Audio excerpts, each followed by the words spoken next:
जय श्री श्याम दोस्तों, आज की कहानियों में आपका स्वागत है। कार्तिक मास महात्म 24वां अध्याय।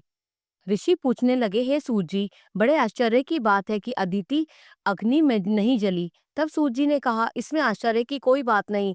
जिस भगवान के स्मरण मात्र से सब संकट दूर हो जाते हैं, उनका ध्यान करने वाले भक्त को कौन कष्ट दे सकता है। जब अग्नि शांत हो गई, तब चक्र सुदर्शन धारण करने वाले भगवान विष्णु स्वयं अदिति के सामने प्रकट हो गए और कहने लगे कि हे देव माता, तुम्हारे इस कठिन तप से हम अत्यंत प्रसन्न हैं, इसलिए वरदान मांगो, तुम्हारा कल्याण होगा। तब अदिति ने हाथ जोड़कर भगवान की स्तुति की, हे भगवान, आप मेरे पुत्रों की रक्षा कीजिए।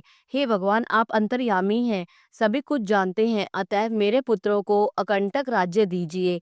अदिति के ऐसे प्रेम भरे वचनों को सुनकर भगवान कहने लगे कि हे देव माता, हम ही तुम्हारे यहाँ जन्म लेकर तुम्हारे पुत्रों की रक्षा करेंगे।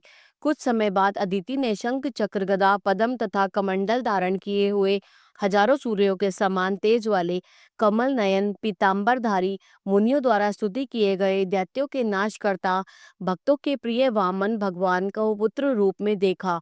तब कश्यप आदि ऋषि भगवान की स्तुति करने लगे।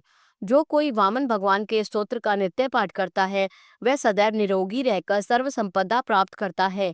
तब वामन भगवान बोले, हे पिताजी, हम सन्न हैं, आपका कल्याण हो, आपके समस्त मनोरथ पूर्ण हो। हमने 2 बार आपके घर में जन्म लिया है और आगे भी आते रहेंगे। इतना कहकर भगवान ने बाल रूप धारण कर लिया। उधर राजा बलि ने शुक्राचार्य को अपना आचार्य बनाकर बड़ा भारी यज्ञ प्रारंभ किया, जिसमें लक्ष्मी जी सहित हवि ग्रहण करने के लिए भगवान विष्णु का आवाहन किया। उसी समय भगवान विष्णु ब्रह्मचारी के रूप में वहां पर आ गए। भगवान के इस रूप को देखकर ऋषि लोग ज्ञान दृष्टि से उनकी पहचान गए। उन्हें देख श्री शुक्राचार्य ने राजा बलि को एकांत में बुलाकर समझाया। जय श्री श्याम। 24वां अध्याय संपूर्ण।